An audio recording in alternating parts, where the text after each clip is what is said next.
मेरे प्यारे विद्यार्थियों,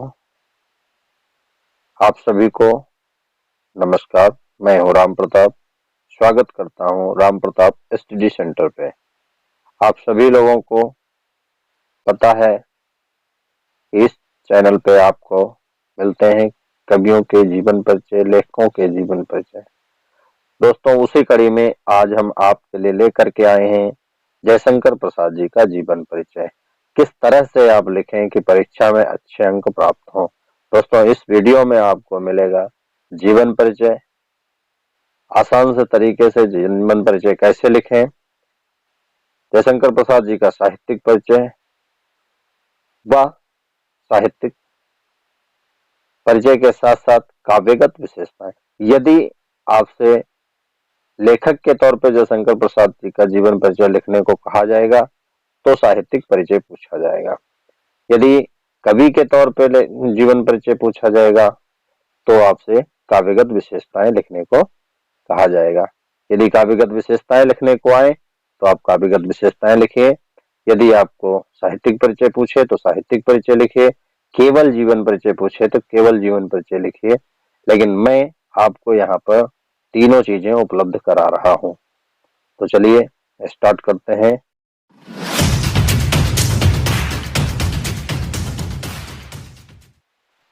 जयशंकर प्रसाद, जन्म 1889, मृत्यु 1937 ईस्वी। इस तरह से आप इनकी तिथि दर्शा देंगे। फिर हेडिंग डालेंगे प्रस्तावना। प्रस्तावना में लिखेंगे जयशंकर प्रसाद हिंदी साहित्य के महत्वपूर्ण कवियों एवं लेखकों में से एक माने जाते हैं। जयशंकर एक प्रसिद्ध हिंदी कवि, नाटककार, उपन्यासकार तथा निबंधकार थे। यह हिंदी के चार प्रमुख स्तंभों में से निराला यानी महादेवी वर्मा, सुमित्रानंदन पंत तथा जयशंकर प्रसाद, ये चार स्तंभ थे, उनमें से जयशंकर प्रसाद जी एक थे। इस तरह से प्रस्तावना दर्शाने के बाद हेडिंग डालें जन्म की। जन्म की हेडिंग डाल करके इसमें लिखेंगे जयशंकर प्रसाद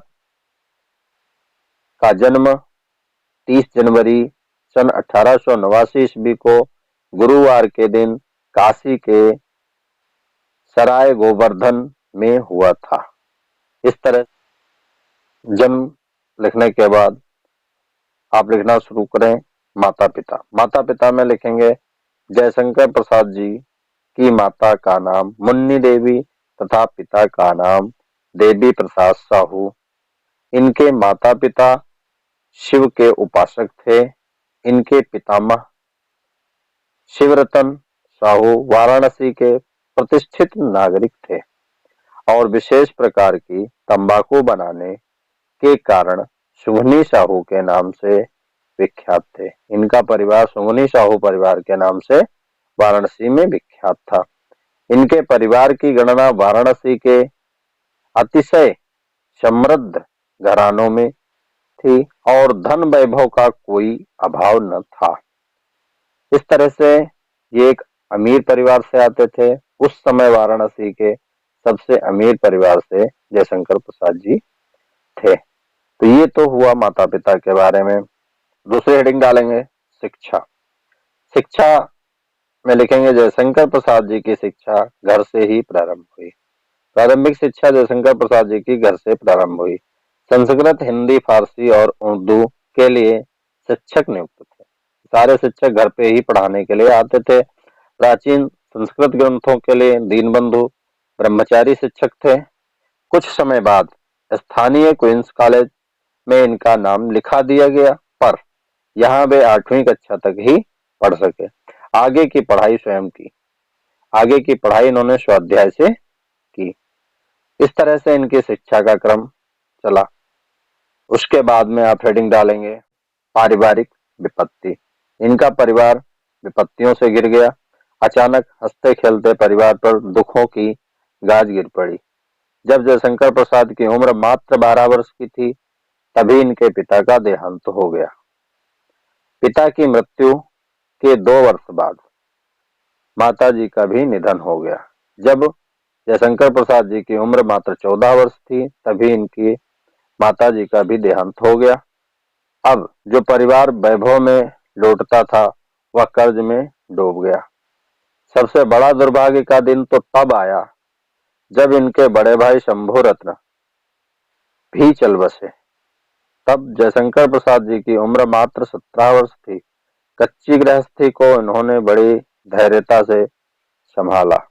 पूरा परिवार का बोझ जयशंकर प्रसाद जी के कंधों पर आ गया, परंतु फिर भी बड़ी धैर्यता के साथ इन्होंने परिवार का बोझ संभाला। ये आप पारिवारिक विपत्ति में दर्शाएंगे। उसके बाद में दोस्तों, उसके बाद हेडिंग डालिए बहुमुखी प्रतिभा के धनी। जयशंकर प्रसाद एक अच्छे कवि व लेखक होने के साथ साथ बागवानी करने तथा भोजन बनाने के भी बड़े शौकीन थे। वे शतरंज के खिलाड़ी भी थे, अतः वे बहुमुखी प्रतिभा के धनी व्यक्ति थे। बहुमुखी प्रतिभा के धनी का मतलब एक काम के साथ साथ कई काम अपने साथ करते थे। ये बहुमुखी प्रतिभा के धनी व्यक्ति थे। इसके बाद में आप हेडिंग डालें मृत्यु। पारिवारिक विपत्तियों के कारण वे क्षय रोग से पीड़ित हो गए और 15 नवंबर 1937 दिन सोमवार को प्रातःकाल मात्र 47 वर्ष की आयु में स्वर्गवासी हो गए। इस तरह से आप इनकी मृत्यु दर्शाएंगे। इसके बाद में आप चाहे तो रचनाएं लिख दें। यदि केवल जीवन परिचय पूछा जाए तो मृत्यु के बाद इनकी रचनाएं लिख देंगे। यदि आपसे पूछा जाए कि जीवन परिचय और रचनाएं लिखिए, यदि केवल जीवन परिचय कहा जाए तो आप यहीं तक लिख करके बंद कर दीजिए। यदि कहे कि जीवन परिचय व रचनाएं लिखिए तो आप मृत्यु के बाद हेडिंग डालें रचनाएं दिखाइए। जयशंकर प्रसाद बहुमुखी प्रतिभा के धनी साहित्यकार थे। उन्होंने कविता, उपन्यास, नाटक, कहानी आदि विधाओं पर कार्य किया है। कविता में इन्होंने लहर, झरना, आंसू, कामायनी जो इनका महाकाव्य है को लिखा। उपन्यास है इनके कंकाल, तितली, इरावती जो अधूरा रहा। कहानी इन्होंने दर्शाई आकाशदीप, छाया। नाटक इनके हैं राजश्री, स्कंदगुप्त, चंद्रगुप्त, ध्रुव स्वामिनी, एक घूंट आदि। इस तरह से आप इनकी रचनाएं दर्शा दीजिए। यदि जीवन परिचय, रचनाएं और साहित्यिक परिचय भी पूछता है, यदि लेखक के तौर पे पूछेगा तो यदि साहित्यिक परिचय पूछे तो आप साहित्यिक परिचय भी दर्शाइए, अन्यथा यहीं पर बंद कर दीजिए। तो आगे देखते हैं साहित्यिक परिचय। दोस्तों, मैं आशा करता हूं कि ये मैंने जिस तरह से आपको लिखने को बताया है, यदि इस तरह से लिखेंगे तो आपको अच्छे अंक प्राप्त होंगे। जितना आपसे परीक्षा में पूछा जाए उतना ही उत्तर दें। आपको यहाँ पर मैं सारी चीजें उपलब्ध करा रहा हूँ, आप तैयार करिए। परीक्षा में जितना पूछा जाए उतना लिखिए। साहित्यिक विशेषताएं। साहित्यिक विशेषताएं में पहले हेडिंग राष्ट्रीय भावना। जयशंकर प्रसाद के साहित्य की प्रमुख विशेषता राष्ट्रीय भावना है। इनकी रचनाओं में देशवासियों के प्रति करुणा आदि भावों का वर्णन मिलता है। ये हुई इनकी राष्ट्रीय भावना। उसके बाद में हेडिंग डालें प्रेम भावना। प्रसाद जी की जो प्रेम भावना है, ये नारी एवं पुरुष के उदात्त प्रेम को अधिक महत्व देते हैं। इनकी रचनाओं में पुरुष व नारी पात्र अपने प्रेम के लिए सर्व न्यौछावर कर देते हैं, सब कुछ न्यौछावर कर देते हैं। इनकी नाट्य रचनाओं में अनेक ऐसे उदाहरण मिलते हैं। इनकी जो नाट्य रचनाएं हैं उसमें इसके उदाहरण देखने को मिलते हैं। फिर अगली हेडिंग डालें प्रकृति वर्णन। जयशंकर प्रसाद जी के काव्य में अनेक स्थानों पर प्रकृति का स्वाभाविक चित्रण किया गया है। लहर की अनेक कविताएं प्रकृति वर्णन से संबंधित हैं। लहर की अनेक कविताएं जो हैं वो प्रकृति वर्णन से संबंधित हैं। इस तरह से आप प्रकृति वर्णन का लिख दें। फिर अगली हेडिंग डालें नारी भावना। नारी भावना इसमें जयशंकर प्रसाद छायावादी कवि होने के कारण नारी को अशरीरी सौंदर्य प्रदान करके उसे लोक की मानवी न बनाकर परलोक की ऐसी देवी बना दिया जिसमें प्रेम, सौंदर्य व उच्च मानवीय भावनाएं हैं। तो इस तरह से नारी भावना को दर्शा दीजिए। फिर साहित्यिक विशेषताओं में कला पक्ष। कला पक्ष हेडिंग डालिए। इसमें लिखे जयशंकर प्रसाद जी की भाषा सरल, सहज, स्वाभाविक एवं विषयानुकूल है। उनकी भाषाओं तत्सम, तत्भव, देशज, विदेशज आदि सभी प्रकार के शब्द मिलते हैं। मेरे प्यारे विद्यार्थियों, यहाँ पर जो हमने रेड पेन से लिख दिया है, आपको रेड पेन से ना लिख करके काले पेन से लिखना है। जितनी भी महत्वपूर्ण चीजें हों उसको आप काले पेन से हेडिंग डालेंगे। हमने यहाँ पर लाल पेन से लिख दिया है, इसके लिए मैं क्षमा चाहूंगा। आप काले पेन से लिखेंगे। लाल पेन का प्रयोग आप परीक्षा में बिल्कुल ना करें। काले पेन से जितनी भी मुख्य चीजें हैं उनको काले पेन से दर्शाएंगे। तत्सम, तत्भव, देशज, विदेशज आदि सभी प्रकार के शब्द मिलते हैं इनकी भाषा में। मुहावरों एवं लोकोक्तियों के प्रयोग से इनकी भाषा और प्रभावशाली हुई है। जयशंकर प्रसाद ने अपने काव्य में प्रबंध व गीत काव्य दोनों प्रकार की शैली को अपनाया है। आप स्पष्ट रूप से देख पा रहे हैं, आप ऐसे ही नोट कर लीजिए। प्रसाद जी की भाषा में ओज, माधुर्य व प्रसाद तीनों गुण विद्यमान है। इनमें उपमा, रूपक, उत्प्रेक्षा आदि प्रसाद जी के प्रिय अलंकार हैं। कौन कौन से अलंकारों का प्रयोग किया है? उपमा, रूपक, उत्प्रेक्षा। इस तरह से आप इनके अलंकारों को दर्शा देंगे। यहां तक तो बात हुई साहित्यिक विशेषताओं की कि क्या क्या साहित्यिक विशेषताएं हैं जयशंकर प्रसाद जी की। यदि साहित्यिक विशेषताएं पूछे तो इस तरह से साहित्यिक विशेषताएं दर्शा दें। यदि काव्यगत विशेषताएं पूछे तो काव्यगत विशेषताएं किस तरह से लिखेंगे वो देखते हैं। हेडिंग डालेंगे जयशंकर प्रसाद जी की काव्यगत विशेषताएं। जयशंकर प्रसाद छायावादी युग के प्रमुख कवि माने जाते हैं। जयशंकर जी के समान सौंदर्य प्रेमी कवि बिरले ही है। हिंदी काव्य जगत को कामायनी जैसा महाकाव्य प्रदान करने वाले कवि निश्चय ही आधुनिक हिंदी साहित्य के कलाकार हैं। इनकी काव्यगत विशेषताएं निम्नलिखित हैं। अब इनकी काव्यगत विशेषताओं को दर्शाएंगे। तो सबसे पहले दो भागों में काव्यगत विशेषताओं को विभक्त कर लेते हैं। पहली भावपक्षीय विशेषताएं। पहले हेडिंग डालेंगे प्रेम और सौंदर्य। लेकिन जयशंकर प्रसाद जी प्रेम और सौंदर्य के कुशल चितेरे माने गए हैं।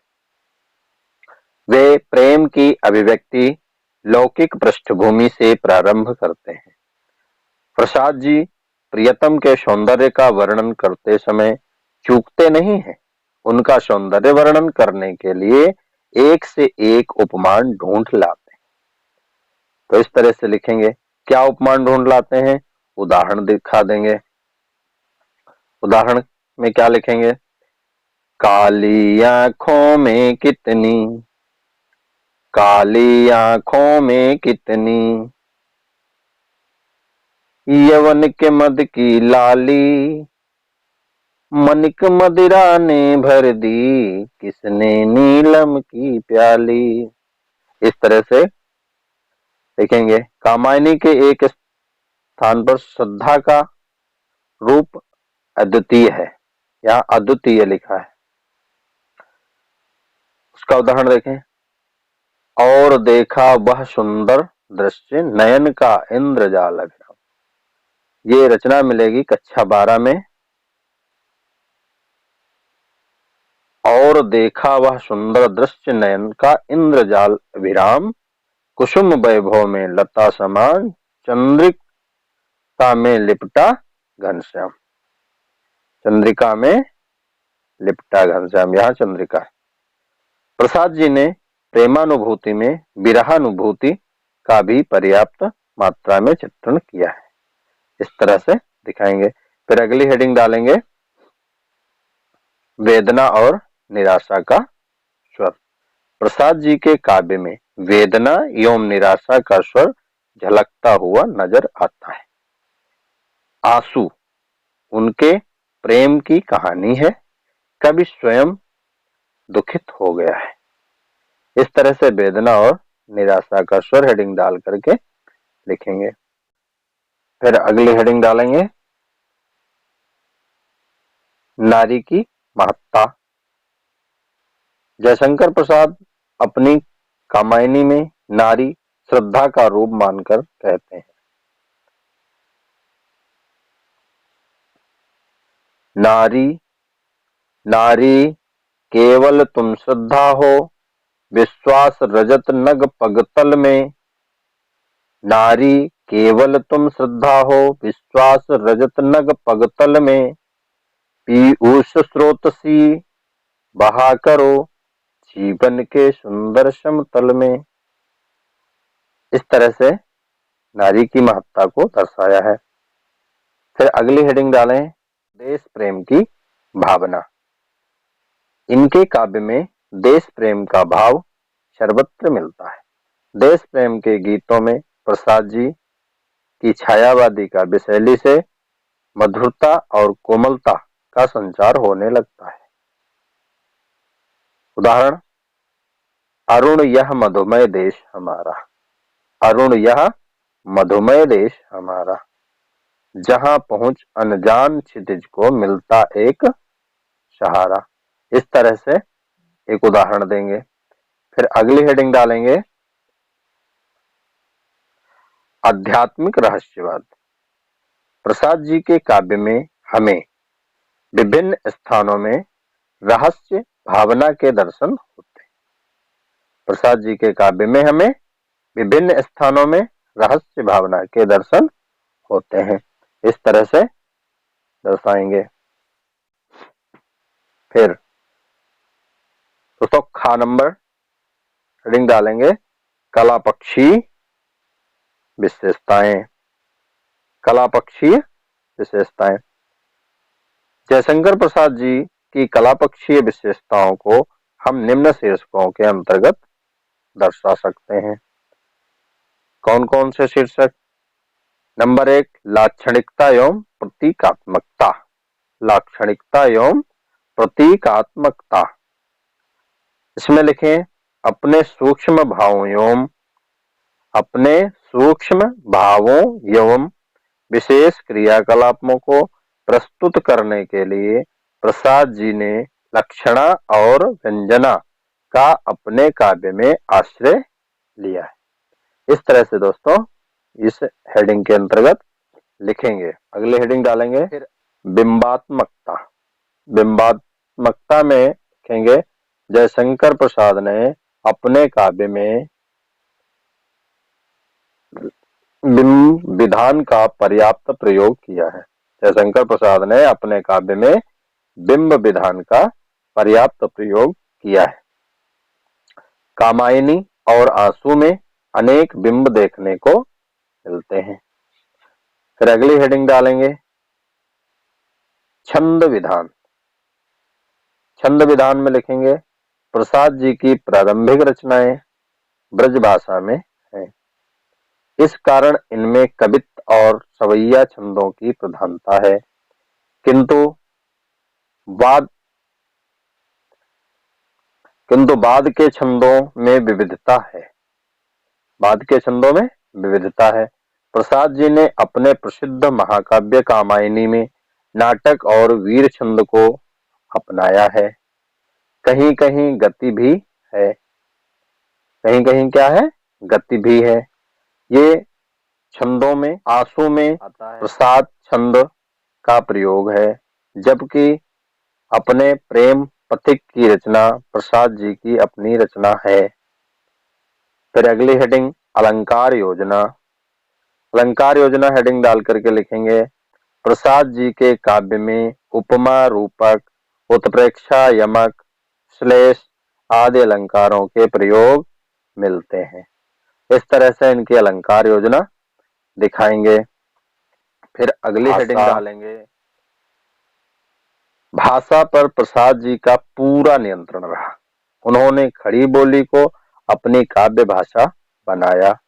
उनकी भाषा शुद्ध, संस्कृतनिष्ठ, परिष्कृत व स्वाभाविक है।